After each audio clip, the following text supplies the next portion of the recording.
CJI లైంగిక ఆరోపణల కేసులో కీలక మలుపు చోటు చేసుకుంది. ఈ కేసును విచారించడానికి జస్టిస్ పట్నాయక్ ఆధ్వర్యంలో విచారణ కమిటీని నియమించింది సుప్రీంకోర్టు. ఈ కేసులో ఢిల్లీ పోలీసులు, సిబిఐ, ఇంటెలిజెన్స్ బ్యూరోలు పట్నాయక్ కమిటీకి సహకరించాలని తన ఆదేశాల్లో పేర్కొంది. న్యాయవాది ఉత్సవ్ బెయిన్స్ ఆరోపణలపై విచారణ జరపాలని ఆదేశించింది. జస్టిస్ రంజన్ గొగోయ్కు వ్యతిరేకంగా కుట్ర జరిగిందని లాయర్ ఉత్సవ్ ఆరోపిస్తూ కోర్టులో ఇప్పటికే పిటిషన్ దాఖలు చేశారు.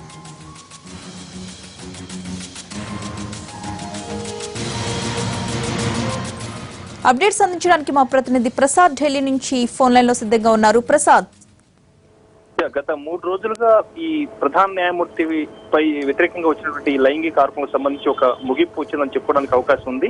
దీన్ని ఎంత మాత్రం కూడా ఇక పొడిగించాలన్న ఉద్దేశంలో ధర్మాసనం లేదు. ఈ రోజు ఉదయం జరిగినటువంటి వాదనలో భాగంగా కూడా ఈ ధర్మాసనానికి నాయకత్వం వచ్చినటువంటి జస్టిస్ అరుణ్ మిశ్రా కూడా చాలా తీవ్రంగా స్పందించారు. నిప్పుతో చెలగాటం ఆడద్దు అనంటూ కూడా ధనికులు, అదేవిధంగా రాజకీయంగా ప్రాబ్లం ఉన్న వాళ్ళు, దానికి ఉన్నటువంటి శక్తిమంతులు వీరంతా కూడా న్యాయ వ్యవస్థను ప్రభావితం చేసే పనులు ఇక ఆపు చేయాలి. ఇక ఇలాంటివన్నింటినీ కూడా నిలుపుదల చేయాలి, లేకపోతే ప్రజల్లో న్యాయ వ్యవస్థ పట్ల పూర్తి స్థాయిలో ఒక నమ్మకం కోల్పోయే అవకాశం ఉంటుందన్న అభిప్రాయాన్ని వ్యక్తం చేశారు. చాలా తీవ్రంగా కూడా స్పందించారు.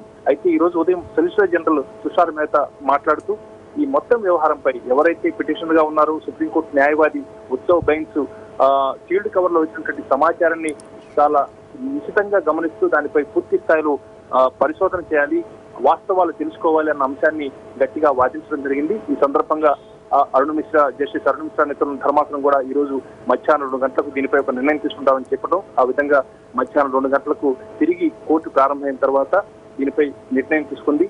జస్టిస్ ఏకే పట్నాయక్ నేతృత్వంలో ఈ మొత్తం వ్యవహారంపై షీల్డ్ కవర్ లో పిటిషనర్ న్యాయవాది ఉత్సవ్ బైన్స్ ఇచ్చినటువంటి అంత సమాచారాన్ని కూడా పరిశోధించి వాస్తవాలను బయటకు తీసే కార్యక్రమాన్ని ఆయనకు అప్పచెప్పడం జరిగింది.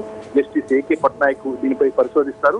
ఇందుకు గాను ఆయనకు సహకరించేందుకు ఐబీ చీఫ్, అదేవిధంగా సిబిఐ చీఫ్లు కూడా సాంకేతికపరమైన అంశాల్లో ఆయనకు అండగా ఉండి ఆయనకు సహకారం అందిస్తారన్న అంశాన్ని కూడా అందించాలని కూడా ఆదేశాలు జారీ చేయడం జరిగింది. ఇకపోతే ప్రివిలేజ్డ్ సెక్షన్ 126 ప్రకారం ఇలాంటి చాలా గుప్తమైనటువంటి సమాచారాన్ని వెల్లడించను, దీనిపై నేనేం మాట్లాడను అని ఈ పిటిషనర్ గా ఉన్నటువంటి న్యాయవాది ఉత్సవ్ బైన్స్ చెప్పడానికి కూడా సుప్రీంకోర్టు అంగీకరించలేదు.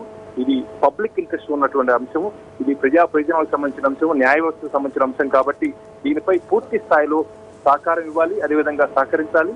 దీనికి సంబంధించిన అన్ని అంశాలను కూడా వెల్లడి చేయాలి, మౌఖికంగా కూడా దీనిపై సమాచారాన్ని ఇవ్వాలి. జస్టిస్ ఏకే పట్నాయక్ విచారణ సందర్భంగా అన్ని విషయాలను వెల్లడి చేయాలని కూడా ఆదేశాలు జారీ చేసింది. దీనికి సంబంధించి ఇక ఈ అంశంపై ఇప్పటి వరకు మాత్రం కొంత మేరకు విరామం లభించింది.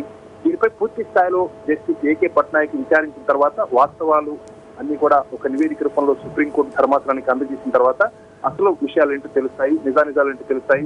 ఎవరు దీనికి డబ్బు ఇవ్వచ్చారు, దీనికి సంబంధించిన వెనక నడిపించినటువంటి వ్యక్తులు ఎవరు, అసలు ఇవన్నీ కూడా వాస్తవాలా కాదా, ఇవన్నీ కూడా జస్టిస్ ఏకే పట్నాయక్ విచారణలో వెల్లడయ్యే అవకాశాలు ఉన్నాయి. Right, thank you Prasad.